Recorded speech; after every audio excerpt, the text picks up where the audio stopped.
गुरु प्यारी साध संगत जी प्रेम से कहना धन निरंकार जी। आइए साध संगत जी, दास उम्मीद करता है सतगुरु माता जी की कृपा से आप सभी बहुत ही अच्छे होंगे।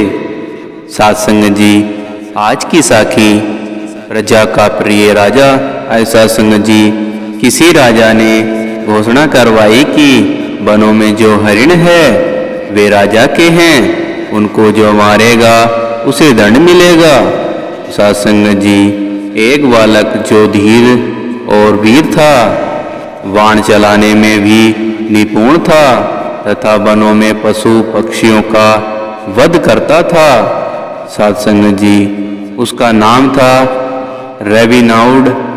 एक बार राजा के मंत्री के साथ उसकी मित्रता हो गई। सचिव भी बंदूक चलाने में निपुण था, परंतु रोबिन के सामान नहीं था। ऐसा संगत जी, बालक मुझसे भी निपुण है, यह देखकर मन में दुखी होता हुआ भी वह उसकी प्रशंसा किया करता था। उसी समय अचानक आवाज सुनाई दी। सचिव ने कहा, यदि तू इस हरिण को मार देगा तो मैं तुझे इनाम दूंगा। रविनाउड ने कहा, मैं राजा की आज्ञा का उल्लंघन नहीं करूंगा। सचिव ने कहा, मैं किसी से भी कुछ नहीं कहूंगा, राजा मेरे वश में है। रोबिन को उस पर विश्वास हो गया और उसने शीघ्र ही बाण चलाया, हरिण को मार दिया। साध संगत जी, सचिव ने कहा, हरिण का वध करने के कारण तुम्हें दंड भोगना पड़ेगा। इस प्रकार उन दोनों में झगड़ा हो गया। रोबिन धनुष चलाकर गरजने लगा। सचिव डर के मारे भाग गया। तो साध संगत जी, रोबिन ने विचार किया, नगर में जाने पर मेरा बुरा ही होगा, अतः जंगलों में जाकर जीवन पलायन करूंगा। उसके साथ बहुत से लोग चलने लगे। वे सभी दल बल के साथ जहां कहीं रहते, उसके दल की सब जगह चर्चा होने लगी। साध संगत जी, एक दिन प्रातः काल जब वे घूम रहे थे तो साध संगत जी, तब उन्होंने सड़क पर रोती हुई एक वृद्धा को देखा। उन्होंने पूछा, क्यों रो रही हो? तो वृद्धा ने उत्तर दिया, हरिण को मारने के कारण मेरे लड़के को फांसी लग रही है। मेरा पति पहले ही मर चुका था। मैं निर्धन हूँ, पुत्र के बिना अपना जीवन कैसे बिताऊंगी?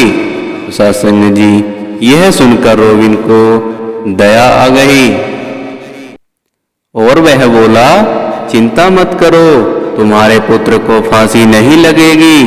उनके स्थान पर मैं अपने बलि दे दूंगा। साध संगत जी,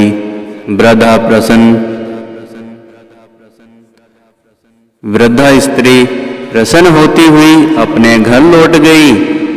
रोबिन ने शीघ्र ही अपने सहयोगियों को बुलाया और कहा, सभी फांसी घर के पास तैयार रहो। जब मैं विगुल बजाऊंगा तब सभी निकलकर हमला कर देना। रोबिन सड़क की ओर चढ़ पड़ा। वहां उसने एक भिक्षुक को देखा। भिक्षुक को देखकर रोबिन ने कहा, अपने वस्त्र उतार कर मुझे दे दो, मेरे वस्त्र तुम पहन लो।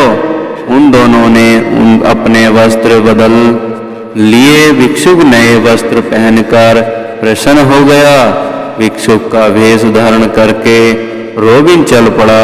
रास्ते में सचिव आग रहा था।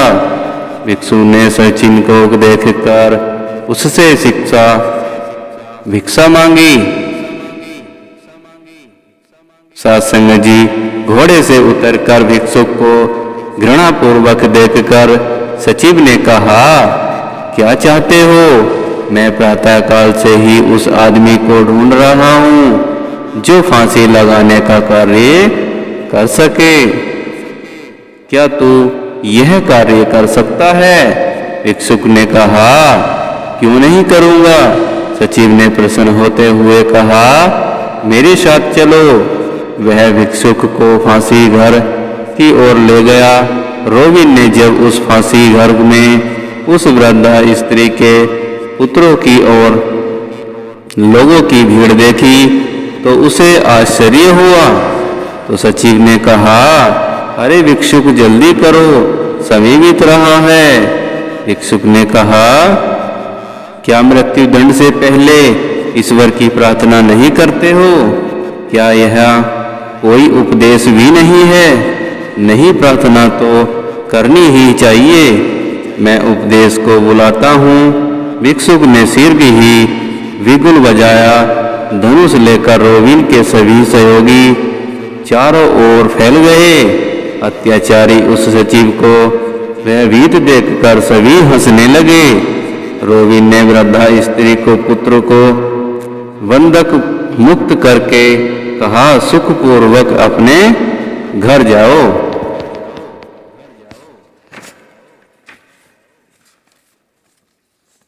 साधुसंग जी रोबिन सचिव को खींचकर फांसी घर के पास ले जाकर कहने लगा, अब मैं तुम्हारा वध करूंगा। सचिव ने बार बार प्रणाम करते हुए कहा, हे अनाथों के अनाथ, मुझे छोड़ो। रोबिन ने कहा, यदि तेरा राजा भविष्य में ही हरणों के मारने पर फांसी की सजा नहीं देगा तो मैं तुझे बंधक मुक्त करता हूँ। सचिव ने कहा, हाँ ऐसा ही होगा। वह रोबिन के पैरों में गिर पड़ा। रोबिन अपने लोगों के साथ फिर जंगल में चला गया। साधुसंग जी लोगों ने अत्याचारी राजा को हिंसा से उत्तर दिया और अमांत्य को भी उस स्थान पर सहयोगी प्रजाहित चिंतक राजा का वर्ण किया। रोबिन ने उसी तरह अपना जंगली जीवन बिताया। जंगल में भी न्याय पर्याय राजा की कीर्ति फैल गई। साधुसंग जी एक बार रोबिन शिकार खेलने गया। उसने देखा कि एक सुंदर युवक घोड़े पर बैठकर आ रहा है। धनुष निकालकर रोबिन ने कहा, जो कुछ तुम्हारे पास है वह हमें दे दो। राजा ने सब धन निकालकर उसे दे दिया। रोबिन ने निश्चय किया कि यह तो राजा है। सारा धन लौटकर रोबिन ने क्षमा मांगते हुए कहा, आप जैसा राजा को देखकर मैं बहुत प्रसन्न हूँ।